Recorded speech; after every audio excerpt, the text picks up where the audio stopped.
खडसे बोलतायत, थेट जाऊयात.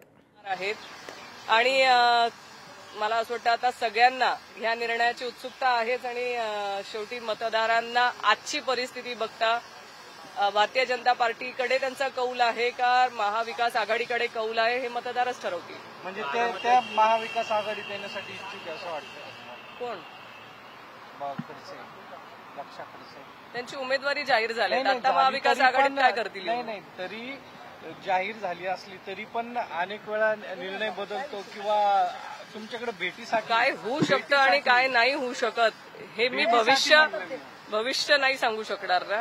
आज रोजी त्या भारतीय जनता पार्टीच्या उमेदवार आहेत, त्यांची उमेदवारी पक्षाने जाहीर केलेली आहे. आम्ही महाविकास आघाडी म्हणून आमचा कोण उमेदवार असावा यासाठी आम्ही आज पवार साहेबांची भेट घ्यायला आलो. पण भेटीसाठी ते तुमच्याकडे येणार का, म्हणजे आलेत का किंवा येतील असं वाटतं तुम्हाला?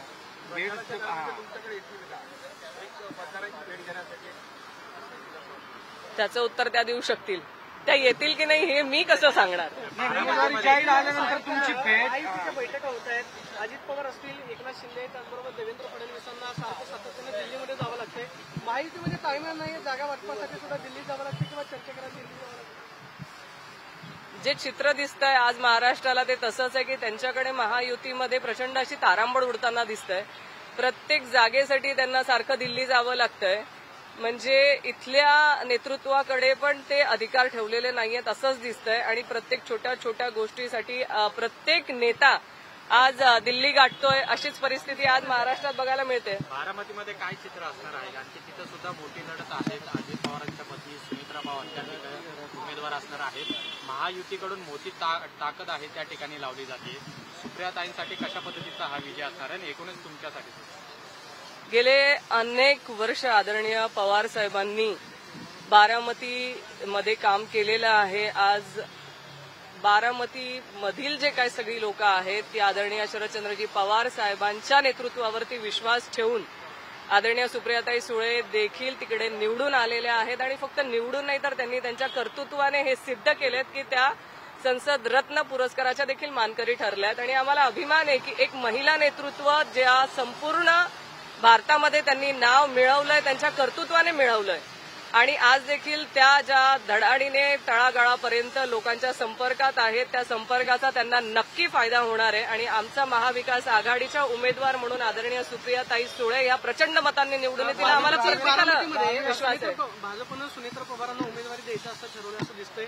दुसरीकडे तुमच्या घरामध्येच उमेदवारी देण्यात आलेली आहे. म्हणजे जाणून बुजून दोन मतदारसंघांमध्ये राष्ट्रवादी काँग्रेस शरद पवार गटाला रोखण्यासाठी घरातच उमेदवारी दिली गेली असं तुम्हाला वाटतं? भारतीय जनता पार्टीचा आधीपासून जर तुम्ही बघितलं तर तोडा आणि फोडा ही विचारधारा आहेच. त्यांनी प्रत्येकामध्ये आताही तुम्ही बघितलं असेल तर पारिवारिक प्रत्येका पक्षापक्षामध्ये वाद लावण्याचं काम त्यांनी केलंच आहे. पहिले शिवसेना फोडली, नंतर आमची राष्ट्रवादी काँग्रेस पक्ष फोडलाय. त्याच्यामुळे तोडा आणि फोडा आणि राज्य करा ही संकल्पना त्यांची आजही दिसतेच आहे. पण मतदार राजे हुशार आहेत, त्यांना प्रत्येकाला याची जाण आहे की आज रोजी जे महाराष्ट्रामध्ये राजकारण चाललंय ते लोकशाहीला किती घातक आहे हे त्यांना माहिती आहे. त्याच्यामुळे लोकशाही टिकवायची असेल तर महाविकास आघाडीच्या पाठीशी सगळे मतदार लोक उभे राहतील आम्हाला विश्वास आहे. रावेर मतदारसंघात विकास झालाय का? अनेक चर्चा आता सुरू आहेत, खासदार बऱ्याच वेळा फिरल्या नाही, काय वाटतं तुम्हाला? मला असं वाटतं तुम्ही तिथे येऊन हा इंटरव्ह्यू घेतला आणि जे उमेदवार आहेत त्यांच्याकडे तुम्ही इंटरव्ह्यू घेतला तर चांगलं होईल ना. पण तुम्ही मतदार आहेत तिथल्या, तर तुम्हाला झालाय का विकास रावेर मतदारसंघात? खासदार फिरले का? हे बघा, आता मी निगेटिव्ह सांगितलं तरी तुम्ही हे करणार, पॉझिटिव्ह सांगितलं तरी तुम्ही मी बोलण्यापेक्षा तिथे येऊन तुम्ही मतदारांना विचारलं तर ते तुम्हाला नक्की त्याचं उत्तर देऊ शकतील की तिथे विकास झालाय, कोणाचं समाधान आहे किंवा कोणाचं समाधान. मतदार म्हणून तुम्ही काय सांगता? मतदार म्हणून काय वाटतं?